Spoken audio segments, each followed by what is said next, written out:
Houston attorney Tony Buzbee says he has filed 7 more lawsuits against rap music mogul Sean Diddy Combs. The allegations made by 3 men and 4 women claim they were sexually abused and exploited. In a social media post, Buzbee says the cases range over a period of 20 years. Right now, Combs is in federal custody facing trial in May on racketeering and sex trafficking charges that date back to 2008.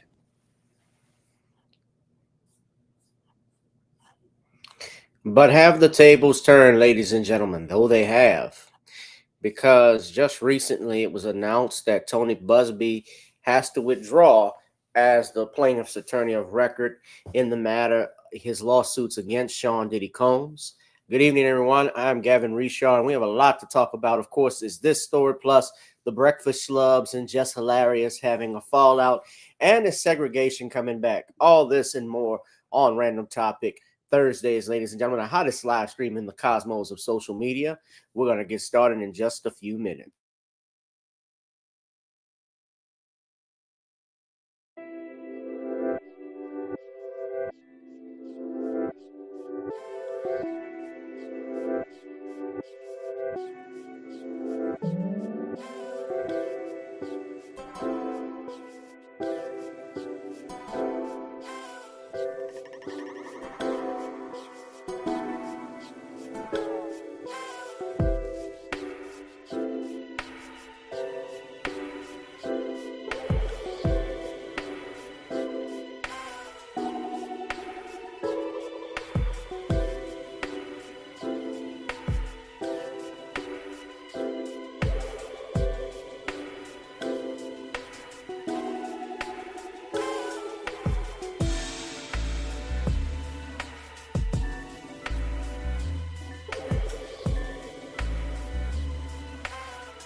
All right, what's going on, family? Here we go. We in May 5 on X Rumble. Oh yeah, I got that. I got Facebook. We got this live stream. This is the hottest live stream on the Queen feed. And yeah, Queen can't. Okay, let me stop. I ain't no rapper. I know that. We are live. Welcome. Good night and good evening, ladies and gentlemen. Let's talk about it. We are here, the hottest live stream in the cosmos of social media. Welcome. I'm your host, yours truly, G Rich, Gboot2786. If you're watching via X, via Facebook, via ScrewTube and Rumble, wherever you are, I hope you're blessed and doing safe. Ladies and gentlemen, make sure we're trying to get more subscribers on Rumble. So make sure, ladies and gentlemen, you subscribe to Random Topics directly on Rumble. We need 1,000. I need all of my followers that are here on YouTube, because I have a lot of followers via X, people that watch me on via X, but I have a lot of followers here on YouTube. We're stuck at 1,600 followers. I need everybody to just start transferring, going to Random Topics on Rumble, and subscribing to that channel right now, ladies and gentlemen, so we can get this thing going. As you know, ScrewTube has us on a shadow ban and has demonetized the channel. So whatever help you can give to move over, that would be great. All right. So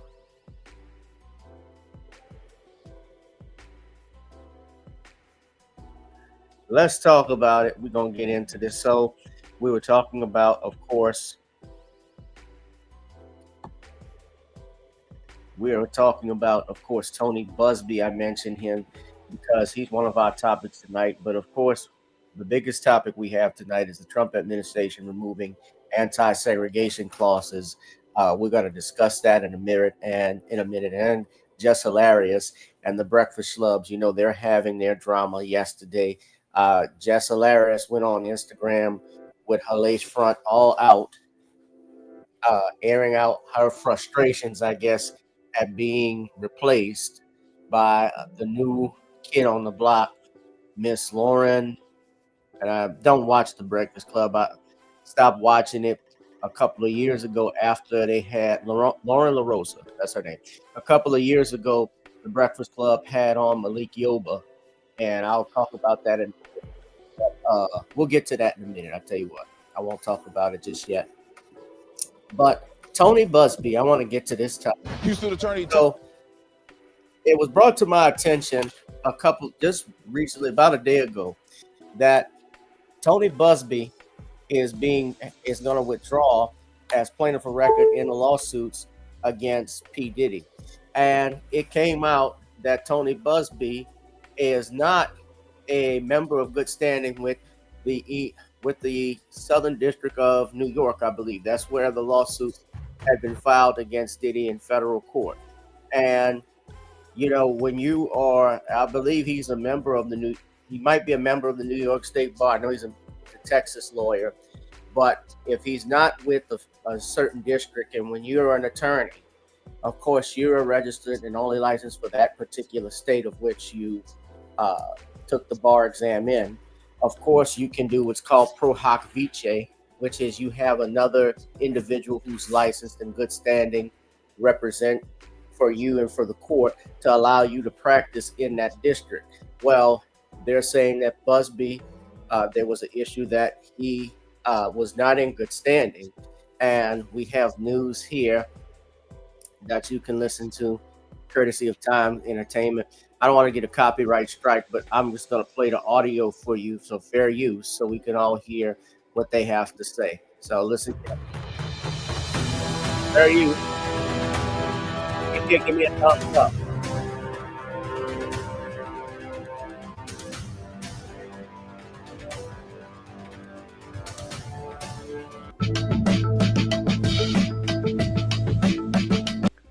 Okay, it looks like.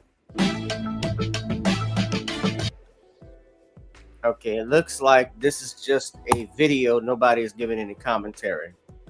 But I'll just give you the scoop on it. I'm going to read the Vibe article we have here about Tony Buzbee. So what happened is that according to Business Insider, I hate when you get news used to be free. The hell you got to actually pay for offer now. Ever since we've gone to electric, it's been terrible. You buy a newspaper, it was like $1. That's it. Now the newspaper's gone up to $2. And now on top of that, you got to be a subscriber to this shit. All right. Even Billboard has it. Watch, Billboard wants you to subscribe. Yeah, not allow ads. So I'm gonna pause it on this site, but they even say when you go further down, watch, Billboard does this, so you can't even read. Yeah, you gotta log in and subscribe.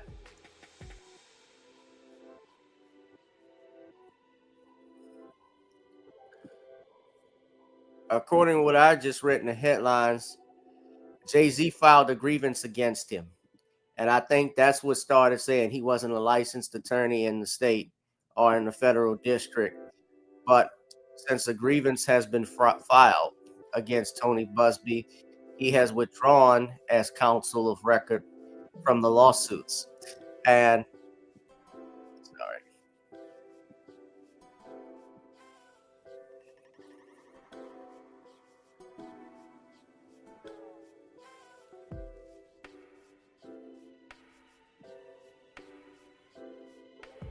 he said, quote, "I made an error in judgment by failing to inform you that I was not admitted to the Southern District," he said. He further expressed that his admission status has become, quote, "a distraction, detracting from the focus on securing justice for his clients." Consequently, Buzbee filed motions to withdraw from 15 federal cases against Combs in the Southern District of New York. Despite his withdrawal, the plaintiffs continue to be represented by other legal teams, ensuring that the lawsuits proceed without interruption. So In October of 24, we know that Buzbee said he was representing over 100 individuals alleging misconduct by Sean Combs, including 25 minors. One notable case involved allegations of both Sean Combs and rapper Sean Jay-Z Carter, accusing them of assaulting a 13-year-old girl in 2000. However, that lawsuit was voluntarily dismissed in February of 2020, with Jay-Z's legal team labeling the allegations as baseless. Buzbee's withdrawal from the federal case does not mark the end of his involvement in related litigation. He continues to represent clients in state courts across New York and plans to file additional cases in California and Nevada. Addressing his withdrawal, Buzbee clarified, "I personally withdrew, not my firm, from the few federal court cases we have on file until such time as my admission is cleared up." He emphasized his commitment to his clients, stating, quote, "I'm still attorney in charge in all of the New York State cases and intend to file cases very soon in Nevada and California." Well, let me just say this, ladies and gentlemen. Most of you, if you're not aware, if you've just been following me, the channel, know I wrote this book that is available on Amazon, The Commonwealth of Pennsylvania versus William H. Cosby. And it's available still on Amazon Kindle. And so in the book, and you all can get it, you can download it on Amazon Kindle. The book is about how social media, mainstream media basically, led to the indictment of Dr. Cosby, and how we often make rushes to judgment with cases like this without any evidence, without any protocol, without going through the formal steps of due process, how guilt by accusation occurs instead of guilt by conviction. And in what was happening to Dr. Cosby was the prototype now for other individuals, other Black celebrities, because now, regardless how you feel about Sean Combs, it's not about Sean Diddy Combs. I look at this and I'm listening to what Mr. Buzbee is doing, and he's saying he's planning to file lawsuits in California and Nevada. And that has me thinking, how, because what I saw with Dr. Cosby, and many people, if you recall, those states that he mentioned, like California and Nevada, they have, and New York, which is where he has those lawsuits filed, they have what is called look-back laws. And with these look-back laws, and especially at New York, it allowed individuals who claim to be victims of sexual assault cases to bring forth their accusations, even some decades later. So something that may or may not have happened in 1975, you can bring up in 2025, over 50 years later.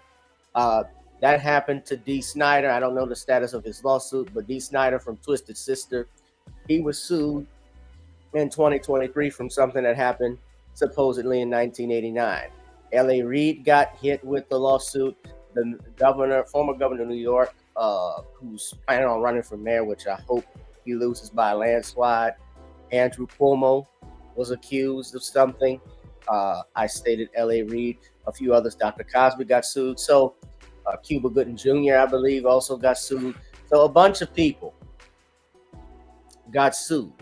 And it opened the door. And what you had, especially from these movements, these Me Too movements, they allowed a lot of this stuff to take place. They allowed it by not screening and vetting all of these people, because in a society that says we should just believe all women and nothing else, well, that is not the sign. That is not how due process works.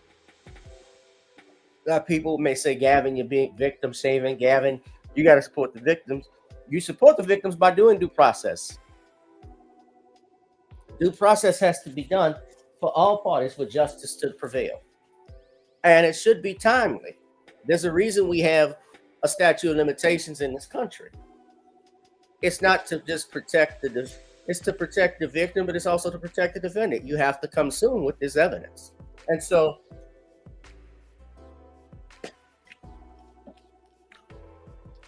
Buzbee, who's not licensed in the Southern District, he filed this lawsuit.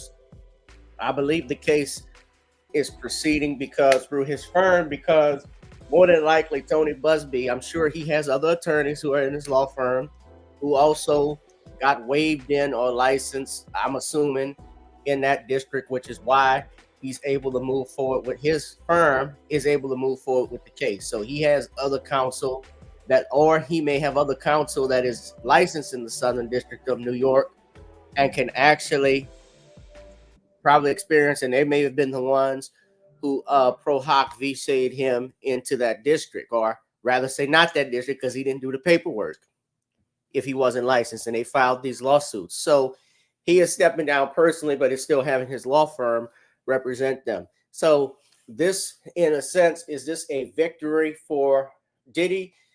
Yes and no, in a sense that, yes, it's coming out. I think that from a lot of people, Tony Buzbee seems to be an ambulance chaser of an attorney. This is the guy who represented Deshaun Watson's alleged accusers, his accusers, a couple of years ago, and they got settlements out of it.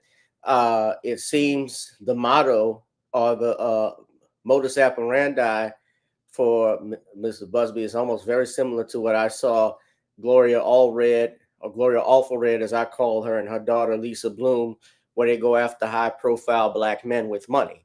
So don't have to have evidence, don't have to have proof. We just say you did it and throw out how many countless accusers. He's filing lawsuits in California and Nevada. And y'all notice, though, there has not been any criminal, and I'll just say this, and whether you like P. Diddy or not, notice there are no criminal charges in those states.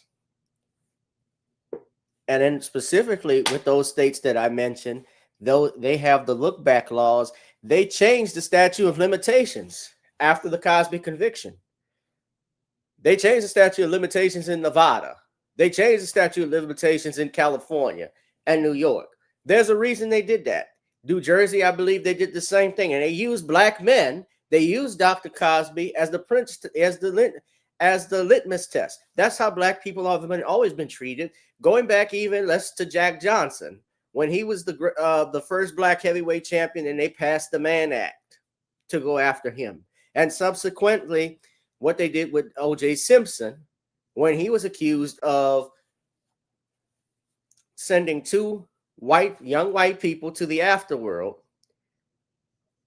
they changed domestic violence laws across the country in terms of how it was set up, how those laws were structured. It was because of O.J. Simpson.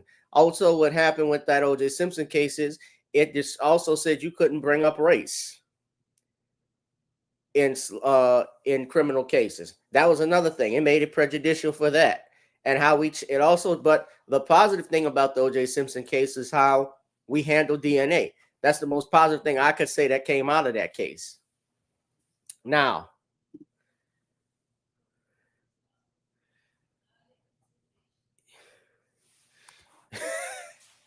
well, yeah, and she's clapping back against Diddy because they said, I think Cassie had some words about Diddy regarding the lawsuit and why he settled it.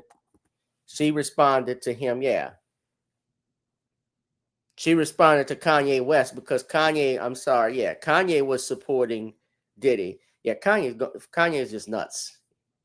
You get now look, you going back and forth with Kanye West, you basically going back and forth with yourself. You're not gonna win on that. Kanye got everybody know Kanye got bipolar disorder. Everybody know something's wrong with Kanye. Supposedly, I saw his wife is about to divorce him again. They're saying she's gonna get his new wife. I think she's just as crazy, just walking around here showing everything like nothing. She's supposed to get like $1 billion. They're saying, I don't know how it's true that she's gonna get $1 billion settlement.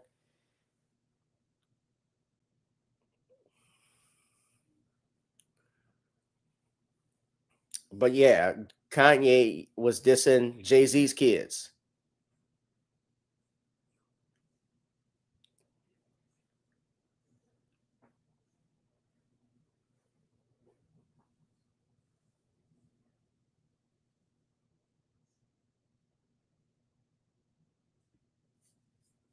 Kim and Kanye, yeah, they got about 4 kids together. Yeah, and they're going through issues with children, and that's tough. That marriage stuff is tough, man. That divorce is even worse.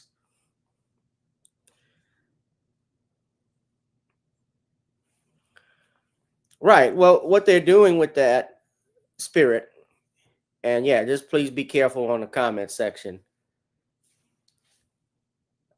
I'm shadow banned already. You're gonna put me on eclipse ban now.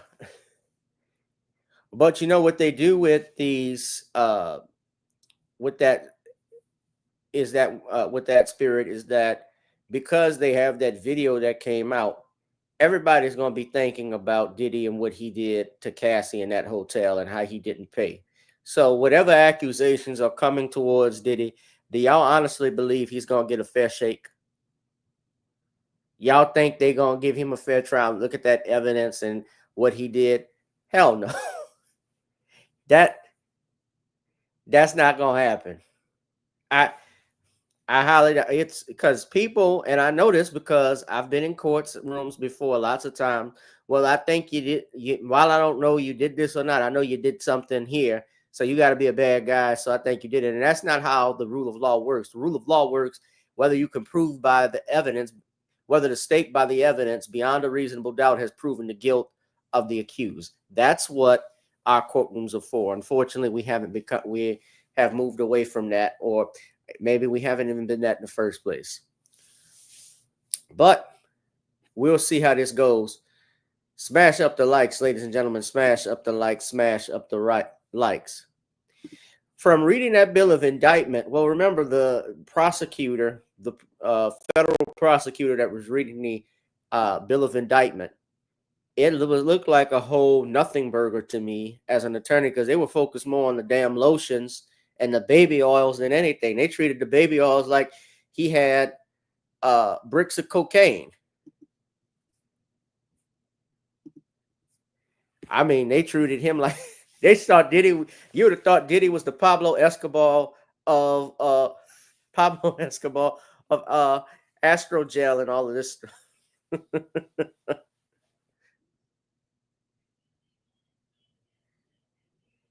He was the Pablo Escobar of baby oil. I'm like, damn. Diddy doo-doo.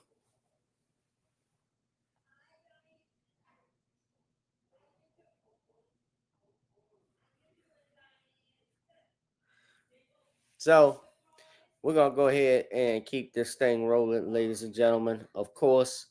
So let's talk about this. So I'm going to get into the Breakfast Club drama that's going on. Smash up the likes, ladies and gentlemen. Make sure you subscribe to Random Topics on Rumble. Can you please hit that share button? Where are my people on X? My family on X. I usually have more people on X than this. Yeah, I came on earlier than expected. Y'all know I come on usually around 7 or 8.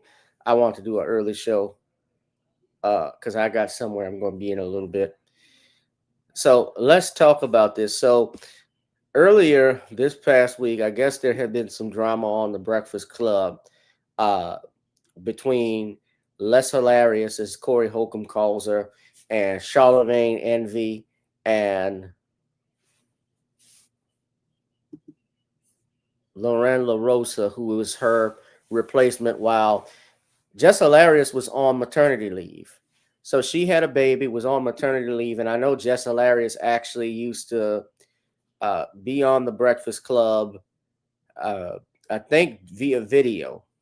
And so what they had her, Jess Hillarious came in and replaced Angela Yee, who I didn't think Angela Yee really is that good. But I was never really a fan of so much of the Breakfast Club. I used to like the show when they would have Dr. Umar Johnson and Tariq Nasheed, Claude Anderson, and a few others come up to the radio station. Now it's become and give great conversations. Now it's become just gossip. It's become a shit show up there.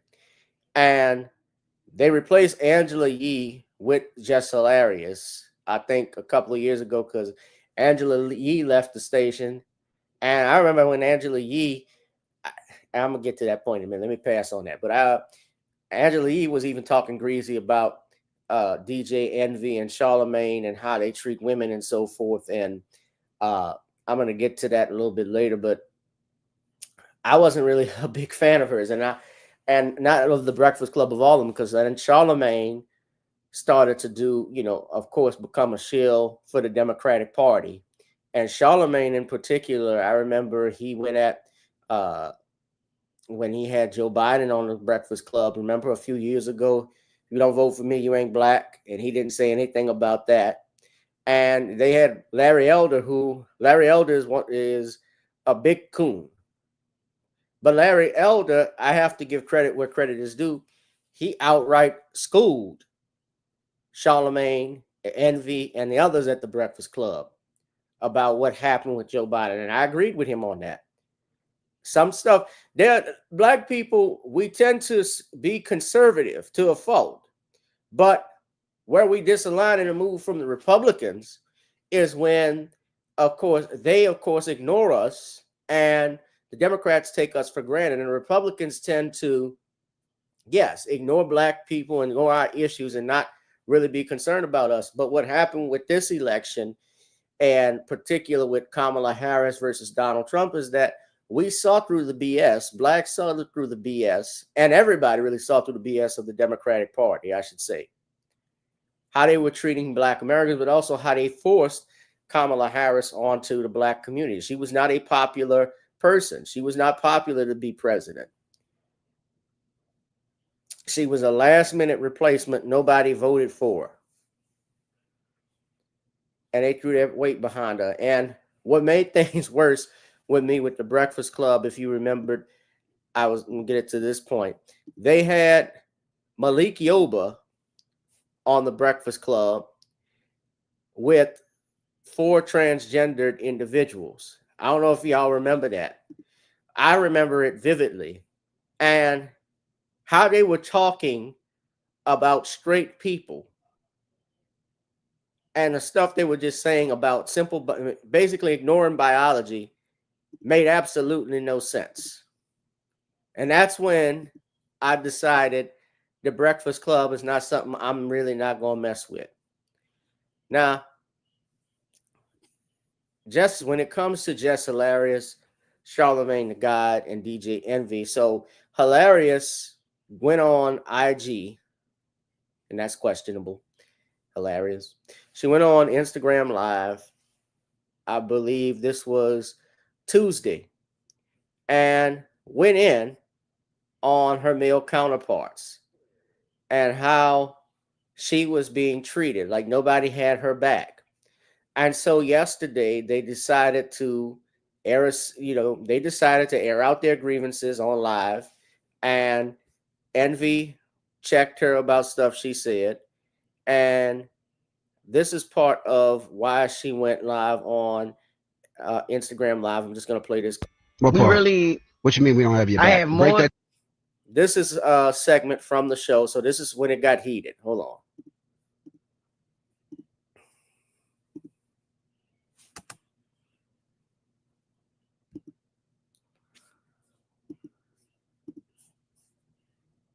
Yeah, explain how we don't have your back. Okay. All right. So the narrative, like I said, with the online ish, that's what I said. Y'all ain't nobody trying to clear up no narrative about nothing. Ever since I came back, it was weird. Yes, it was weird. Yeah. I at first, no, I did not. I wasn't too fond of Lauren. Nah, I wasn't too fond of her when I came back, because we had a whole plan, even how when I came back, how I pick her to fill in for me, right? I come back, she ain't never leave. Then, all right. Cool. So she's mad that Lauren basically did a better job than she was, because when I heard she read the segments, I stopped listening to it, but from what everybody says, she's horrible. And even I've listened to her sometimes, I don't find her to be that great as commentary. I don't feel like she offers anything meaningful to the show. That's just me. Now, Jess Hillarious, I don't even think she's that funny. I haven't seen really a favorite show or joke that she's done, but Jess Hillarious has 5.7 million followers on Instagram. which makes her popular, which means she has a following. So that's no joke. So when she has a following like that, they're going to put her in positions like this because they know she can bring an audience, which is what it is. Although you can have look at Amy Schumer, you can have an audience and it's not going to be great. So hold up, let's finish. Cool that she don't leave, but she's on only during my segment. If she was meant to be a fourth host, move her in another way. Why she got to be moved in on? Because nobody had a problem with Jess with the mess until she started reading right. You know what I mean? Till she started reporting. I wasn't hired as a reporter. I was hired as Jess with the mess.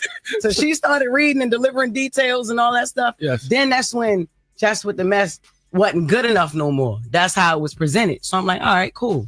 But who said that though? Because the internet said what that? are we talking about? No. This is our listeners. This is yeah. Why can't we worry about the comments? And these are people that enjoy the show and watch the show. It's not all about Instagram. It's YouTube. It's like we have people that have been watching the show. Yeah, she's great at what she do. That's why I picked her to fill in for me. But when I came back, it's like, what's going on? If she's gonna be a fourth voice, why she only got to be a fourth voice? Well, correct me if I'm my wrong. segment. She wasn't a fourth voice. She was a producer. She was hired as a news producer to help with getting all news and doing interviews. She was going to be the senior news producer. She wasn't on there. When you came back, Lauren was not on there. She was in the back doing questions, sending interview questions. Lauren actually she worked over at TMZ, which TMZ is like the largest, correct me if I'm wrong, it's like the largest news media outlet. That's Harvey Levin's thing. They're gossip. The 30 mile, they're into that gossip stuff too. But yeah, the 30 mile zone. So she's actually she just left there. She's a professional. She's actually done a fantastic job from what I've heard from all people say. She could actually read the news. Jess Hillarious, they say, has trouble with it. And you know, Jess Hillarious and the Breakfast Club, a lot of people were calling him out a couple of weeks ago because they were mocking the little boy, DJ Daniel, who Trump brought up and made him an honorary Secret Service agent. Or not honorary Secret Service, but was it National Police? They gave him an honorary badge. Yeah, and he's been battling cancer. And Jess Hillarious and the Breakfast Club, they started talking about his hair. He's been battling brain cancer. And you're talking about the kid's hair? All that fake ass. She's the last person to be talking about somebody's hair. Putting the news in my line? I thought She was on air. They told her don't step in this room. Yes, but I thought you was using her on purpose.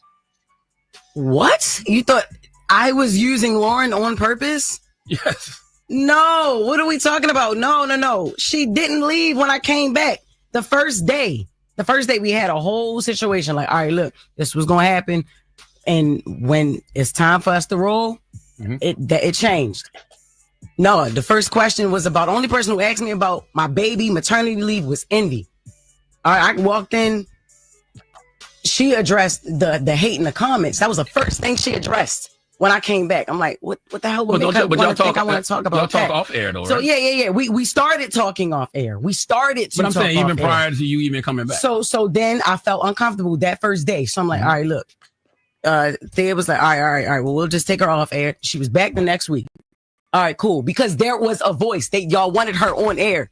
There was a voice. They wanted her there. They wanted her here. There's a place for Lauren in the show. All right, cool. If there's a place for her on the show, you wanted her let's here do too, it though. Another way. Yeah. Because you said you wanted to change the segment from Jess with the Mess to the Lauren. That was eventually, even when it came down to it still being called Jess with the Mess, and then I'm introducing her to introduce stories. That was pointless and it was stupid. It's no Jess with the Mess. Just make it Brown Girl Grinding or Lauren with the latest or Lauren's Legal Corner. I'm giving ideas. I'm like, yo.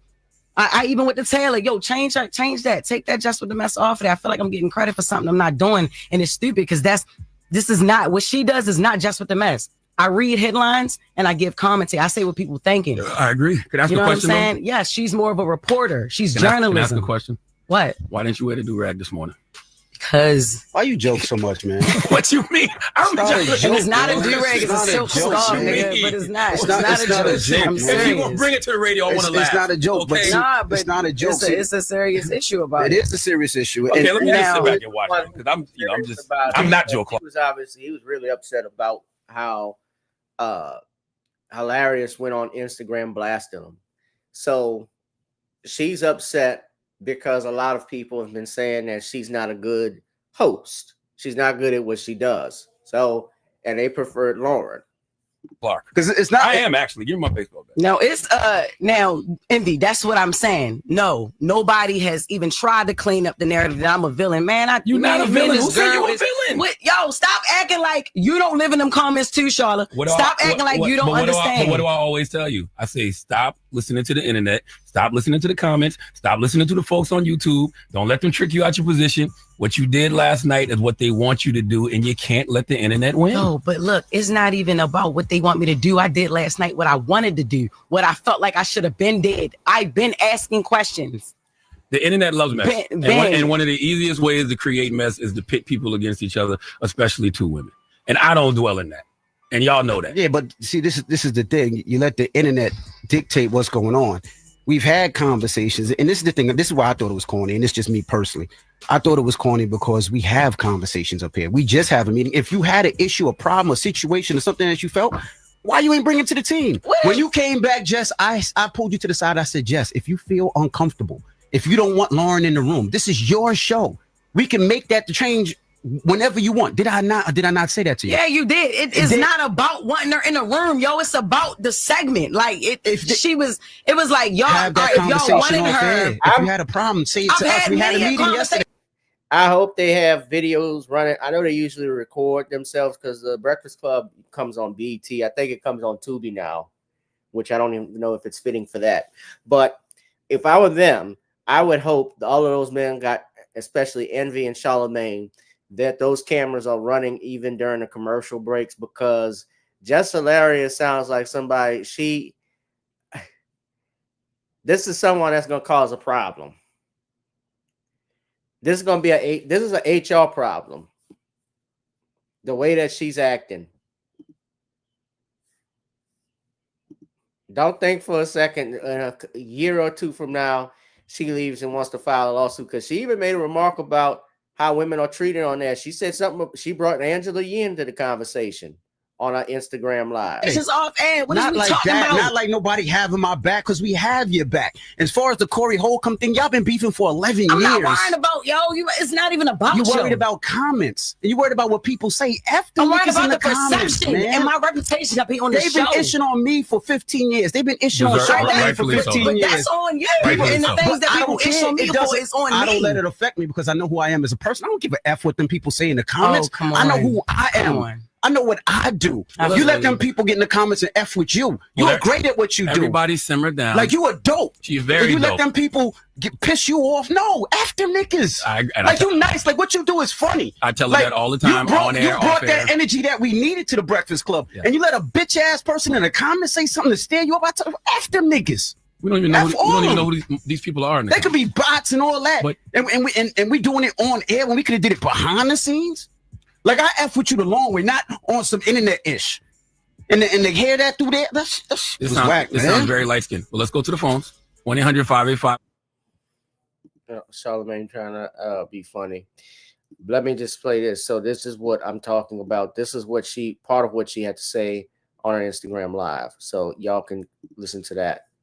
That bitch. Not one person comes to my defense at all. Like, when I'm like, not one motherfucker ever with this online shit. Like, why the fuck should we have to keep playing it? Man, listen, I know one thing.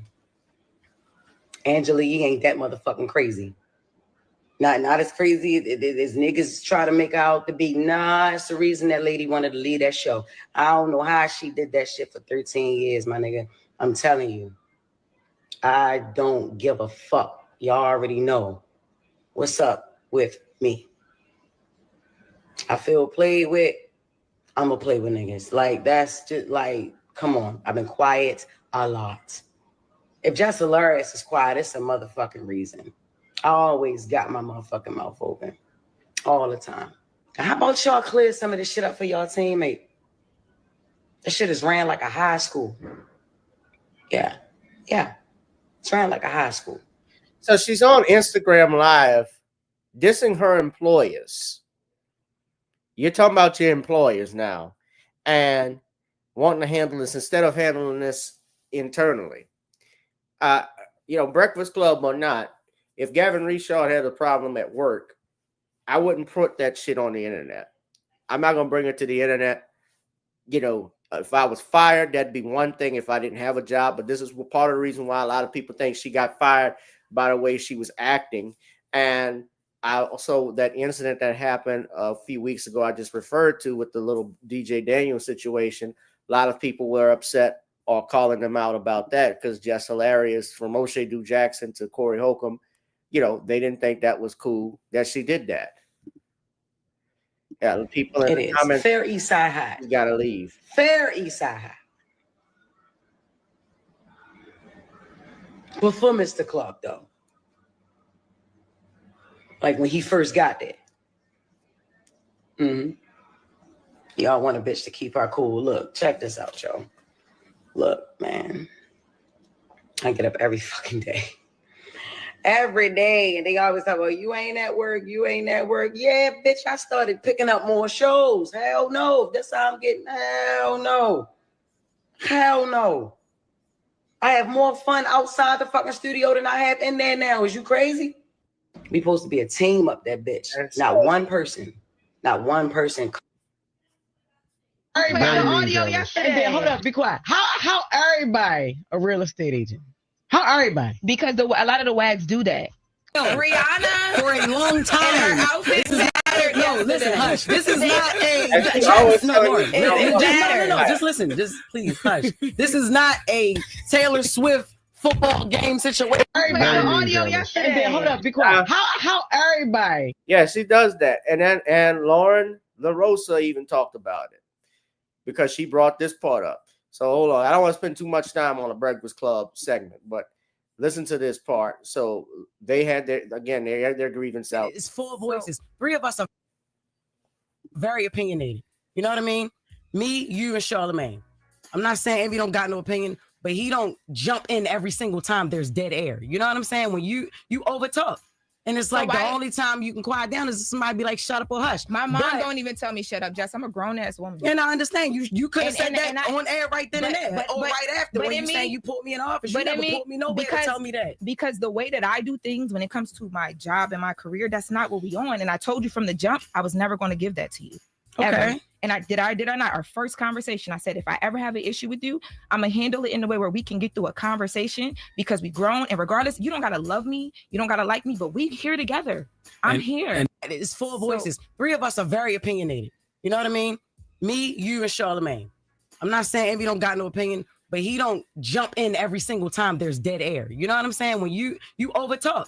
And it's like the only time you can quiet down is somebody be like, shut up or hush. My mom don't even tell me shut up. Yeah. They curse on the Breakfast Club. I would have to have some choice words with Jess Hillarious if I was the executive producer. And I believe they even said they did. But yeah, the Breakfast Club, a lot of people were talking about it yesterday. That's why I wanted to talk about this segment in particular. But the show has not been, to me, it's been entertaining. It hasn't been fun. I just think it's just not well done. It's radio even today is dead. Everybody knows it. Talk radio is not the same anymore like it used to be. So people are switching to podcasts where they're more free. You're not censored. You could say what you want. So, normally I prefer to do my podcast by myself so I don't have to deal with this. But anyway, what y'all think? Y'all make sure you tune up and smash up the likes, ladies and gentlemen. Hit that like, share, and subscribe button. And let's talk about our main subject tonight. Our main thing we were discussing now, of course, is the Trump administration bringing back segregation. Trump administration has been removing anti-segregation clauses. Now, what we've seen, because we know that President Trump Donald Trump has been anti-DEI since he stepped in, and he signed over 66 executive orders in just his first 100 days. And one of the executive orders he's done is repealed anything involving diversity, equity, and inclusion programs that were championed by his predecessor, Joe Biden. And so he's reversed a lot of these policies. He's also trying to dismantle the Department of Education as we speak, although that still has to come through an act of Congress. Now, what we're talking about specifically today in regards to DEI, to the bringing back segregation. We talked about this DEI before.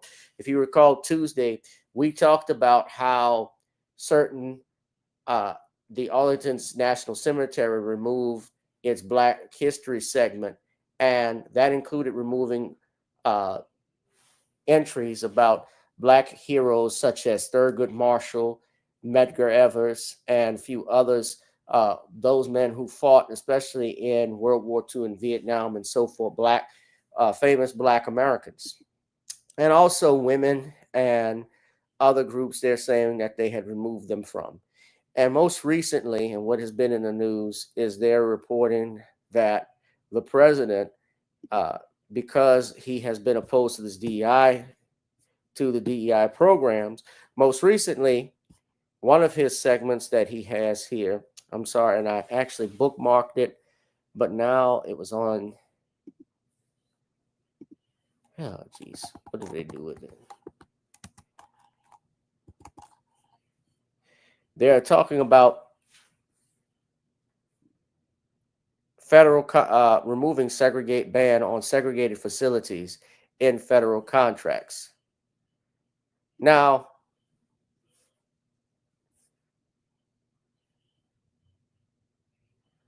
what happens is what they're referring to, ladies and gentlemen. If you read NPR or you read go to CNN or NBC, and I didn't listen to him, but even Dr. Ritchie, because they're saying because the way that the headlines, if you don't read them carefully, don't read the story carefully, it makes it seem like the Trump administration is bringing back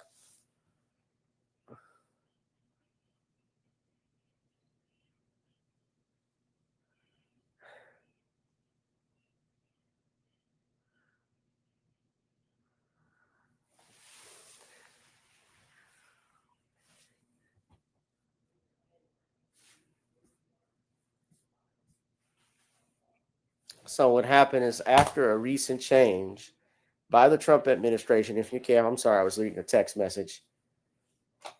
It was a recent change by the Trump administration. The federal government no longer explicitly prohibits contractors from having segregated restaurants, waiting rooms, and drinking fountains. So that's what you typically will read when you see headlines. Segregated facilities are no longer explicitly banned in federal contracts. And to be clear, now you read that, most people will think just from that headline, that means Jim Crow is coming back. Or does it? Now, what this law and what people have to realize, this law is, it goes back to an executive order that was signed in 1965 by Lyndon Johnson. And Lyndon Johnson's executive order, which was Executive Order 11246, that was the equal employment opportunity. It was non-discrimination in government employment. And it prohibited discrimination by government contractors and subcontractors. So the contractor and states here will not discriminate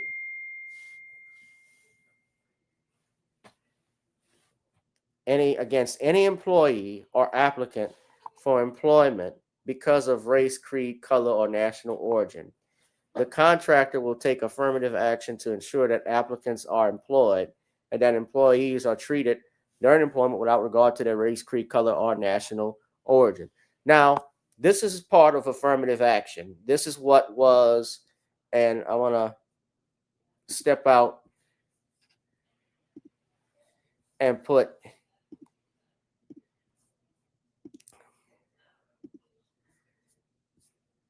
the executive order. This is a copy of it here.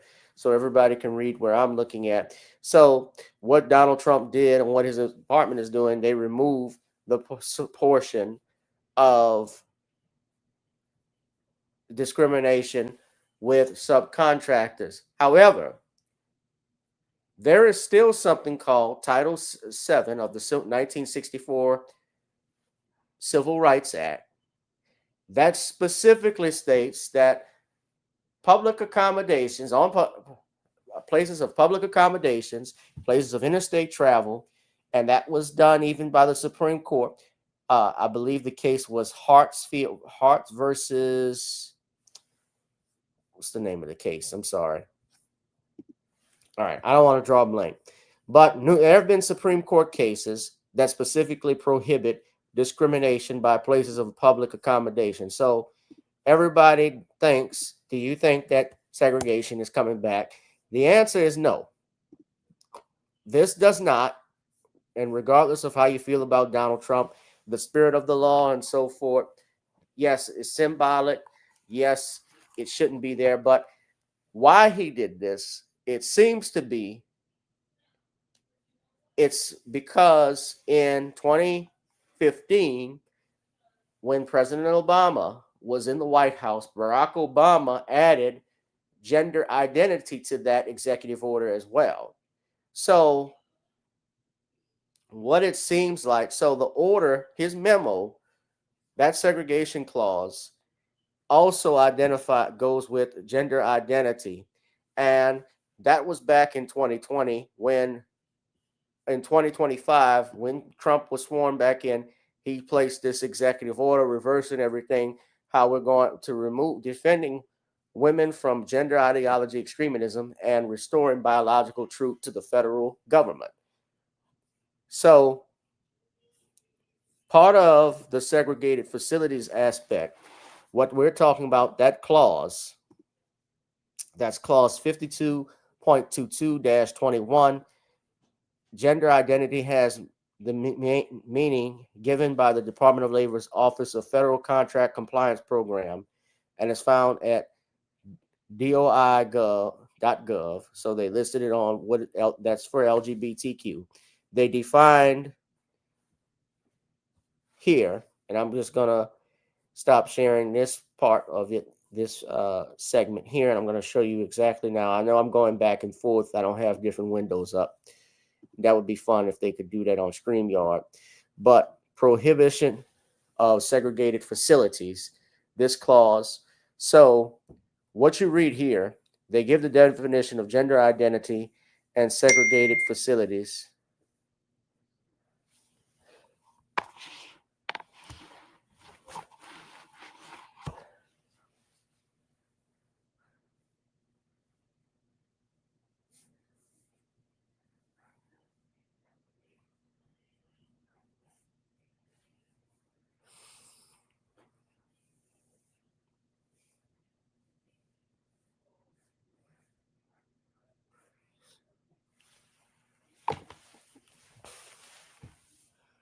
So means any waiting rooms, work areas, restrooms and washrooms, restaurants and eating areas, time clocks, locker rooms and other storage or dressing areas, parking lots. So drinking fountains, recreation or entertainment areas, transportation and housing facilities provided for employees that are segregated by explicit directive or in fact segregated on the basis of race, color, religion, sexual orientation, sex, gender identity, or national origin because of written or oral policies or employee custom. The term does not include separate or single user restrooms or necessary dressing or sleeping areas provided to assure privacy between the sexes.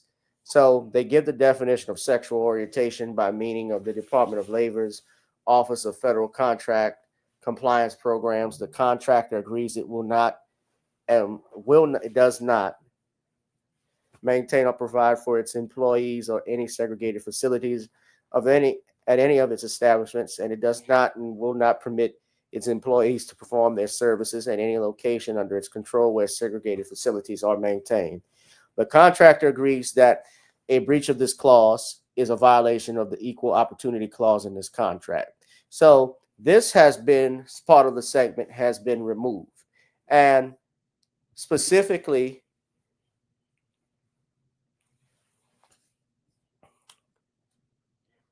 it's symbolic. So he's removed that clause of that. And it seems the reason why he's done that is to go after especially the gender identity aspect. Now, to be clear, all businesses that have government contracts and those that do not have to follow federal and state law. That includes the Civil Rights Act of 1964, which means segregation is still illegal by law. So is Jim Crow coming back or going to make a comeback? No. And I'm going to tell you why it will not happen. It won't happen not because they're all lovey-dovey with black people. Well, mainly the white women are. But that is not the reason why that won't happen. The reason why segregation is not going to come back, at least not what we know from the 1960s, and that wasn't that long ago, is because black people spend so much money and make so much money for white corporations and businesses that it would be career suicide for many of these white businesses to actually have separate facilities. Do you all think Foot Locker, for instance, or Nike would want to have segregation? If they said Nike was for whites only, with the NBA athletes, you know what would happen? If the NBA started to press segregation, the NBA is going out of business the next day. The NFL wanted to practice segregation. The NFL is going to shut down within 3 hours. They can't go back to that. Not from a legal perspective, and certainly not from a financial perspective. Now, part of the reason why they have headlines like what you saw on NPR and the way they worded it, it is a fear-mongering thing. It is to fear-monger because when people see something like that, they're going to automatically, oh Lord, we should have voted for Kamala. I told y'all. You see, this is going to be another tactic that the Dems are going to use for next year, is that they're not going to do anything about it. But they're going to use that, obviously, as motivation to get people out to vote for them. And, you know, right now, the Democratic Party, they have a problem because they're imploding as we speak.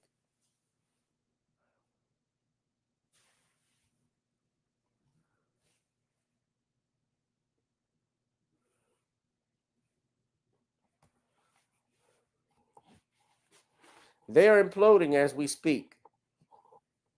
And so I don't know, rather, that this is going to be a good thing for the Dems as a strategy. Now, older black folks, of course, they already voting Democrat. Black women are voting Democrat automatically. So I don't know if it's going to change it or not, or if it's even going to affect the men. But, you know, let's just say this. Do y'all really think Kamala would have done something better? Had we voted for her, do y'all think, yeah, they would have had, of course, she wasn't going to touch stuff like this. Yeah, I know that. But guess what? She wasn't going to give anything extra to black folks. She said that out of her own mouth. She said that out of her own mouth, she wasn't going to give anything to black people specifically. But she promised things for Hispanics, the Dreamers Act. She supported giving monies to them. She supported the Marriage Equality Act. That's specific to a group.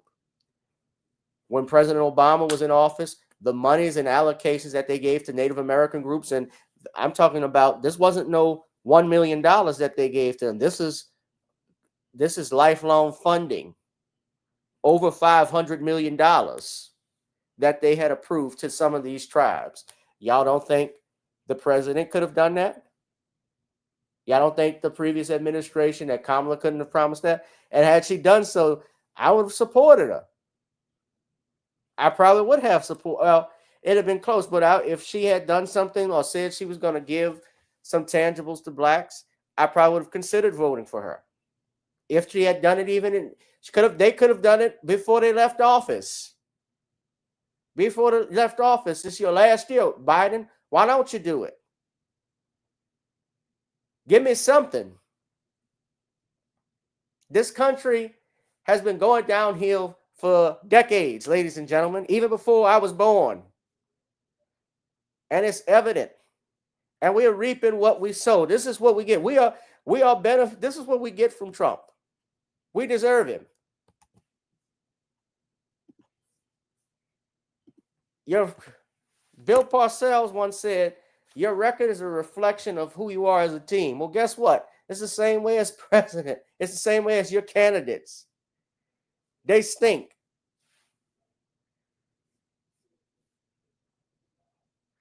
But I just put the link up for you all to take a look at. What say y'all? Do you think I'm right?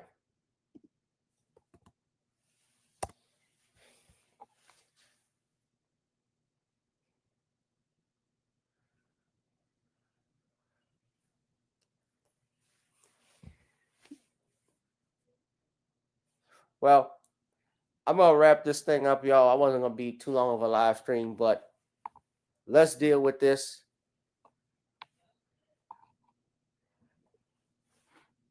Make sure you hit the like, share, and subscribe button. Hit that notification bell.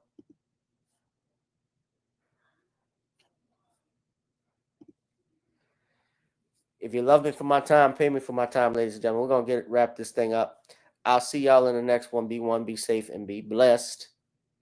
Ladies and gentlemen, make sure you're on the Rumble channel. We're moving our channel away from YouTube. So why don't y'all follow me on Rumble? That's the easiest way. Hit that like, share, and subscribe button, all right? Thank y'all on X. Thank y'all on Facebook, everywhere. I'll holla. Peace out. Whoever you are, wherever you are, hope you are blessed and doing safe. Ladies and gentlemen, greetings, family. Of course, I'm tuning in. You see me without the glasses off today. But if you're looking for some opportunities, particular advertisement opportunities, then look no further at the link at the bottom to my email address. You can hit me up for advertisement opportunities. We are supporting and promoting your businesses here on this channel. You can also, if you would like to donate and subscribe to our Patreon, a link is at the bottom as well. So you have multiple ways in which you can advertise with the platform by emailing me when we go on through our live stream. You also have access to premium content, those that want to see premium content that you will not find here on YouTube or Facebook or Twitter, as I am suspended probably by now. You guys can check out the Patreon at link at the bottom. But advertisement opportunities, definitely email me, gavin.grich1@gmail.com for rates. And for the Patreon, it is the same as the YouTube channel. It is channel GBoot2786. All right, I'll holla. Peace.